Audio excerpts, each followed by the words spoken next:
नुपा अहुमदो पुन्ना गाड़ी अमदा नमसिलगा हाइना हुमना मनिंग तमना इसै सकलगा हलई अरबिनना मयाई थंगी जकिमना थवी ऋषिना ख्वाई मनिंग थंगना तोंगी लंबी की नाकल अमदगी नाकल अमा फावबा थुंगना हाई हाइदुना थौरी तुंगदा सत्पा गाड़ी सिंगना जैरंबसु यावी nganglambasु yawi phajana tapna haibasu yawi adubu mangaw thiba ahumdu karisuna sungbide gari tongna maningdagi risina harai ado kamai tawsi haino Arvin nangna asengba maki yumdaga sangoi haibro Arvin kitang sawboy kari boy mamai leithoktuna munna yinglaklaga ngasaidagi haidibase phagi manbro karino khangdimi chakat chumngangeba jakimna aibo haijaw haidadi ima babana ngaki sawbagi ngangbani कैसु कोई ने सारोमोय चंगु हाइनिंगी को गाड़ी थौरी बजकिम गे लेंगबालदा Arvin pope लाउना थारै गाड़ी थौरी दो सुमना थौ मखा तारकन नखोल का दो तानिंगदि पक्त्रेबे यामना हाइनबा ngangnaba ओइररोय कानररोय खल्लदुना तुमिना गाड़ी दुम थौख्रे जकिम ऋषिना अदुदी कमाइन तौसिगी नुपा लेबगी बदी अखोइद लेरो अदुबु पोत मसा अमदि पाइबना फैदा होइने अदुसु याय चारी ओइने तौसी हाइदाइने साइदे अदुना फनी लिलोंगदगी लौरसे गाड़ी थौरी बजकिमदा लिलोंग लोमदा थौ हाइना लिलोंग लोमदा लामी Arvin अदो भाई ngasai class ta nupi misak phajaba ma yawre ido noi ubro jakim su risisu khanghaudre haibegi maungda mangak hainei Arvin khanghaudaba chinbal gi minok ama tawraga Jasmi Risina o ngasai third bench ta famba timdura mane magi masak to ing laudra yenglubada awat pasoi ba ma thek yaudemi Risigi nakong mayada onsilaga makuto haipet khallaga chirol oina murum hairei adusu phajadro kaptro Risi sunoklaga hoine phajaine nisa chaba ngausinna banupa oibigi hongnabi aduki matik wajaw ngangi akampet ngangnei Jakimna kaino aisu kitang yaujage dana wari do Arvin nangdi gari do adum thawo siguma sahinero Jakimna Farene itaw adudi nupi du kosilone migi ohen ki bapa modro ngasai khaidi adugumba thoina khaludabani adugo hojik hairak palak laba matam sidadi second khara wakhal khanjilaga munna kupna khanjilubudadi madumak oire ngasai dagi mahakna yengingliba ani du lona michan nariba mayam adu karigino haibasu khara di khalai asumna ahum du lilongdagi drug heroin number 4 lawraga haitharakle moirang khomlomda sangakle aduga ahangba lampak machi amada marum macha ama leibaduda nupa ahumdu khamlaga mi udanaba mafam chana gari du insilaga marum aduda changchilaga drakapli school gi uniform su hongdri satra amani haibasi ikhangda khangle syringe amana makoi ahumdu pulap khudang de romal amamam chetna kisilaga khudang gi singli thokhanduna kapnari tanja duda Imphal West ki police team ama laktuna mafam duda thausilakpada ngaihak ta duna manglaga Nisa nungaina leriba nupa ahumdu leibagi mami urami Gypsy du thausinduna khamlaga police personnel singdu phan chongthanari nupa ahumdu gi manungda SP gi masa yauri masani haibagi maungda kaisuna sungdana adum le SI ama sanglaktuna ahumdu dangi oi noi ahumadu da kaidoribano nupa singdu nisana ga nungairakpane kaisu haidabida makut singdu haifet thangatlaga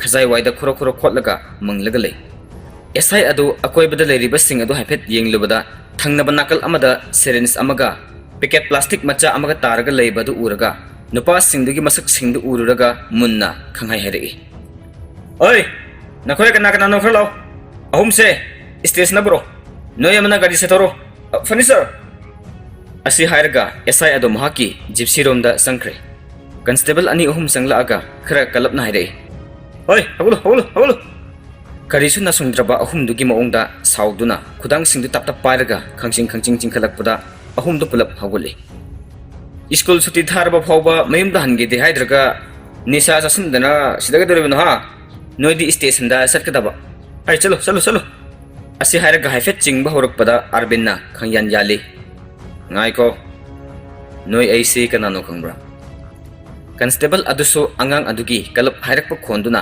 chinglambadu leplaga haifet munna yenglaga makut namana pairibali saidu thangatlaga kangi tawi Arvin khangai hairei Imphal West ki SP Ratangi amata popo masanupa Arvin haibdo aine kange thangatlamba lisaidu chap leplaga angang du da hairap yengli aduga SI dagi manakta taha laktuna wakatlare SI adusu asigumba niyom lanba thapak torokpa aso asangi masa masu singsi matang charingi amutang warki khankre masamak direct makoi ohumgi manakta chingsilai nupa ohum du kitang kaklapna kaisu toba ngamlaroi haibagi maongda makhwang metlaga yengduna lei SI du Arvin gi mang maktada masu leplaga kanagi masane ba hujiki do ha kanagi masane ba SP Ratangi Naitom pokpa amatang ngairaba machanupa Arvin Kuman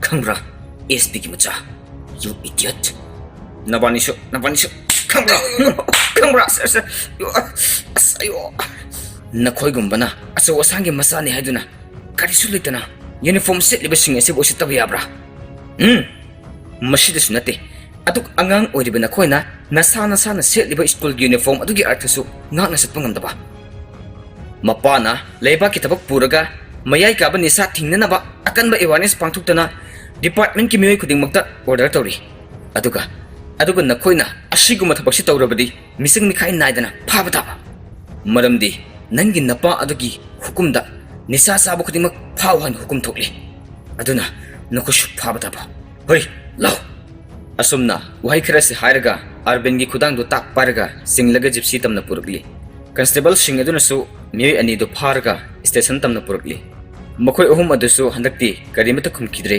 tumina luktharaga satkre paw asimak tabada mahaki mapana su mahak pukaisu kandirak neroi haibasi khangkre Arvin amarumda SI amana makhoi ohum mukut paraga singlaga purukliba yum adugi thongal do atekana gi sunate Jasmine gi thongal ormi Jasmine school halakpagi hek patharaga kaithel masadagi singju khara leirugi haina thongal lomda tholakpada tawriba thodok adu ure Jasmine Arvin bu ubada satlamba du sapleplaga munna yengduna laikre kari maram gino hainasu wakal tawrei asumna makhoi ohum adusu pulapna gari da hapkre gypsy mathakta mamai makhada loinamak lukthaduna phamlaga leiriba napa ohum du loinamak ure Jasmine Arvin su haipet mamai du haigatlakpada Jasmine leplaga mangonda munna yenglamadu ure Arvin ikai duna mamai adu nakal amada leisinkre policing adugi gari du suthauruga satkre makhoi ohum hekchat kibaga anakpada leramba miyoi singduna nimpung sona hobudu tari Jasmine number 4 kapam madagi pha kiba ngaktani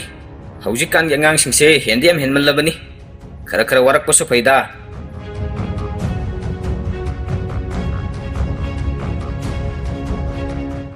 nungthil pung mari muk tarakpa dwaida Ratan gi gari du thojilei bina sumang da horiba lei singdu makhong somlami mapuri bagi gari lakpagi makhol du da makut hamdok laga onthokduna mapuri babu ngairi Ratan gari du dagi yamna sauna mamai mamit ngang ba makai kumthare mapuri bagi maong du da kaidawrabano khalami adubu bina su hangbadi hanglude Ratan mikup amata panthapa tawdana imungda khonglei thuna sangki bina kauge tawbani adubu nang hodre kaidawrabano khanna sangi hek tawbaga isuk-sukna mapagi gari dagi kumtharakpadu ure mahaki masanupado manangal da poriba bek tugi maridu makut anina sumpairaga doktharaga tumin lepli bina sangsilaktuna masada hanglei mamagi sana kaidoba yauge ngasi nakhoi mawong sibo imada sengna hayo Arvin wa maset amata ngangdana tumin na dumak luktharaga lei kaisu hairakti khumlakti iman hanglibase nangondani hayo kaidoba yauge ba imada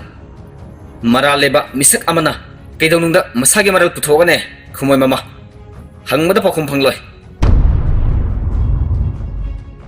tungdagi Ratan na oina ta oklaga khumlakpa pakhumni bina mamai lethuktuna yenglakpa matamda ure ngasagi sangkibada setkiba uniform singdu amata hongdana makut animakna masagi kada thamliba pochei khara pairaga leplaga leramba makutna pairiba phi hapa khaw adu Arvin da satnangsilei aina haiba indaba aigi mai machet amata ngaktaba hingbadu kanara roidaba nangdi yum asida leibagi ayabado aina pidre ngasidagi nang sangoi machi ista legadabani aduga huigi sak thabugum nungtigi sakluk ani di imung asidagi pirakani wakal tongalaba khantaba ngambagi kok yawdrabana hakti aigi konungum laba yum asidagi tonganba sangsar amada thambadabani aigi haiba khudingmak nangoda machet ama phoba khairoi piroi khangabra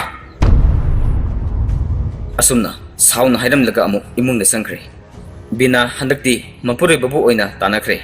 Aduga sensa chatlaga haragi. Moi ba amukta haibiyo. Ai ba mukta gyan tahan biyo kido bage. Arvin mapana lang silamba pochai singdu tapna pairaga. Mapri ira chena chena sangoidom da sanglai. Ratan na thok liba thodok pumba amata chithada lirak paduda bina makok to pairaga lemai de kit phamthaki.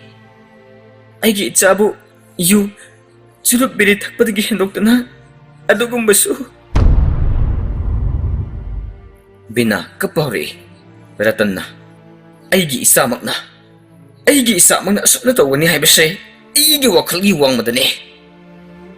Aigi isa tokro aigi service tokro aigi ikaiba tokro mahakna manglaga asukna kayam koina aina yengbu ngamgadoribano. Mama nacha ase afaba lambi amata pusilakpa mathau tai. Nangsu ngasidagi nachabu kau ngangbiaroy aisu nganglay. Masi natana mahak warak enamagi upay leitrene mama. Moi ba maduna hena hinjil abadi senabi na ba ngangbi na ba kanasu yaudre khatna amuk hena hinjil abadi kudong tirik labadi moi ba.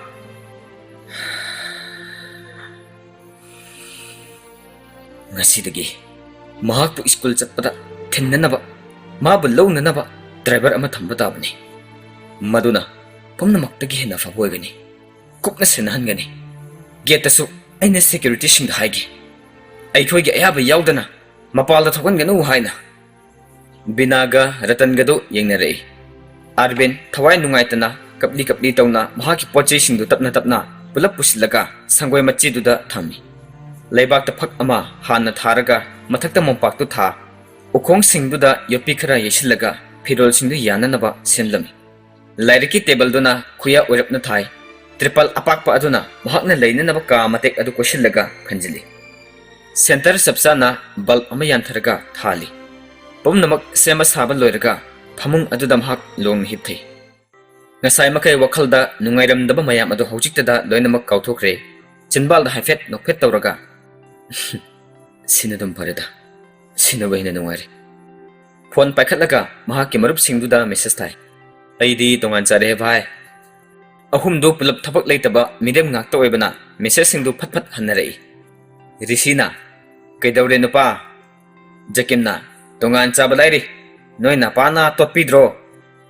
Arvin na sat halai tote adugi saruk tongan na leiro ining tamona free do ne thambire nungaire. Risina adudi neire keno yamthina ahumdu kaisu na sungbidre hena dum nungai bo ina thokre.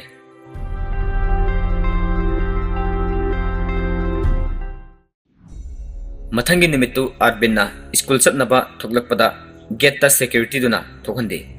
Arvin sauna karigino ai thingi de ai school chatke thado sir na sir ge yab yaudana thokan genu takpire aduga school chatpasu driver lakani aduga puna sadu hai ngahak ngai biro sir. Kari aibo wa adu loidringai security na tumina layu haibagi maongda makut thangalai. Ngarang Ratan na full powers nakrabani mahaki machagi warak watemada security mayam dugisu mateng changi haikre. Arvin upay leitre tumina dum leikre. Ngaihak lerga driver laktuna Arvin buthilai. School yaurabada Arvin garidagi satkum thaki aduga changi tawbada driver tuna fathairei. Ai mafam sida horen phoba ngaijagani sir. Arvin mamai du lesilaglaga tamo ngai bidrabasu yani ye ai adum lage natraga horen suti matamda lakpiyo. Sir gi order matung inna ai mafam sidagi lenganu takpire sir. Aduna ne sir. Arvin upay suklei lereroi khalladuna wa makha taramdana class tamna sanglai. Mahakna yaurukpa matamda mamanaba anidu hana ngairaga lerami.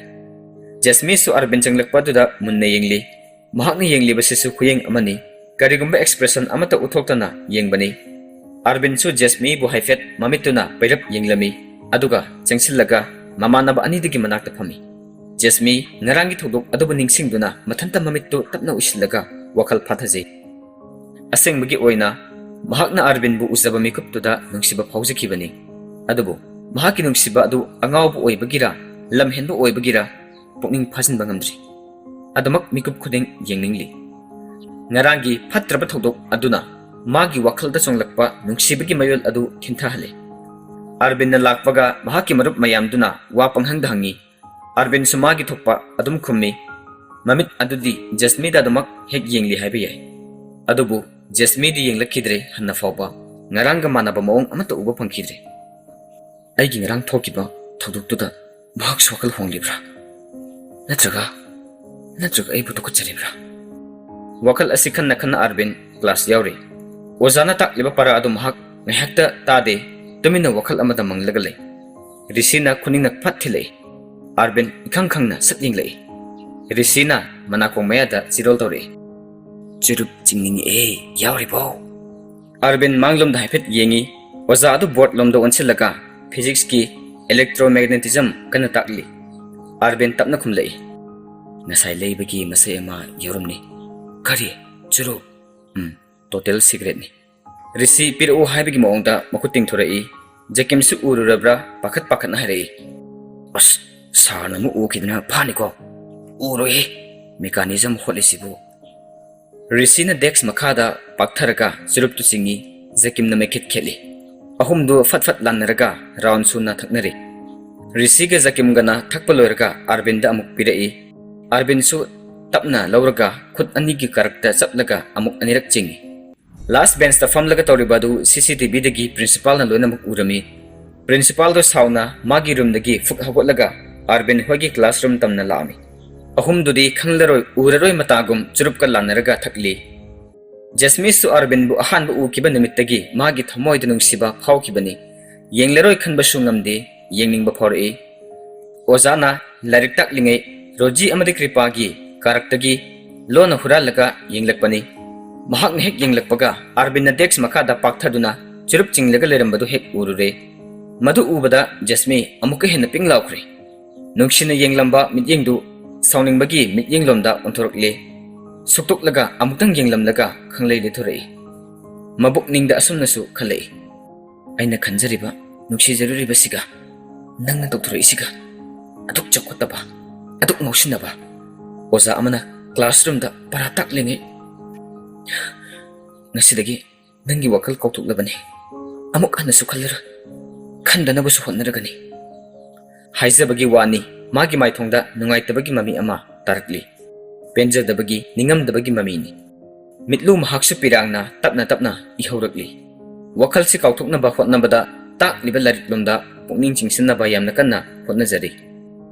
Zeroth law of thermodynamic haibasi aduki sauba yamna lubu topic amakhakni. Masidi aina ngasi takliba matek khara loidriko. Chemistry natragana physics animak sida masigi apply to form phachana lei. Masik khwaidagi maru oiba para amani khangdaba yaurgusu hango. Asuk luba para ama taklibasi Jasmi ngahaki wakhal du nasarang naringai tahoudrabani. Haujik hanglugadabasum hak ikaire aduna hangludre. Makata na khangdana adumak chatpatarani. Asumna wazana taklingai siraktuda principal na ahumdu kokthorei. Maningi ahumdu makutta saplamba churuptuga kaiga punna maningda lotlaga tapna hagolei. Principal do wajadu da maki class bu phajana maintain tawdi haibagi maung haiphet utlamlaga hairi. Waza amana lecture tawringai noina thawa sadana leithokpa. Maduda sunatana maningda phamjilaga rule gi wangmada thabuk tawba haibase. School asina khak yaro. Tak libo oza asibu hainadi utpani. Nachungdi haiba takpani. Principal na nanglakpaduda oza adusu ikaibadi fawi. Magi class phajana yengsinba ngamdre uthokle haibani. Classroom aduda leiriba student mayamdu pulap oina maningi ahumduda yenglei. Adubu Jasmi di hanna phawba yenglude mahak tuminna luktharaga lei. Karigino khangde mahak kapningbu supoglei. Munna khantharuraga kari maramgino mahakna kapningliba. Mahak aiga karigumba mari amata sulinade khallaga wana phungatliba mayamdu phathajanaba laknadi. Principal na tholo nay ahumsida ahumdu haipet yengnaraga tapna mari thoknarai. Oza adu tumina mamai lukthaduna lei. Principal duna oza adu onsilaga karisu khandaba saraga hairei. Sir makha chathabiro. Asi hairamlaga ahumduna mang tharaga mapalda puraga thokre. Jasmi ki mathamoida tariba amakpa adu magi mata aniduna loinamak khanglami. Lengbanda tapna pairaga kaisu khanjilaganu haibigi maongda mangaktu haipet hairaga ingi tawrei. Jasmi su nokningdaba minok ama nuklaga ꯀꯩꯁꯨ ꯇꯧꯗꯦ ꯍꯥꯏꯕꯒꯤ ꯃꯑꯣꯡ ꯎꯠꯂꯛꯏ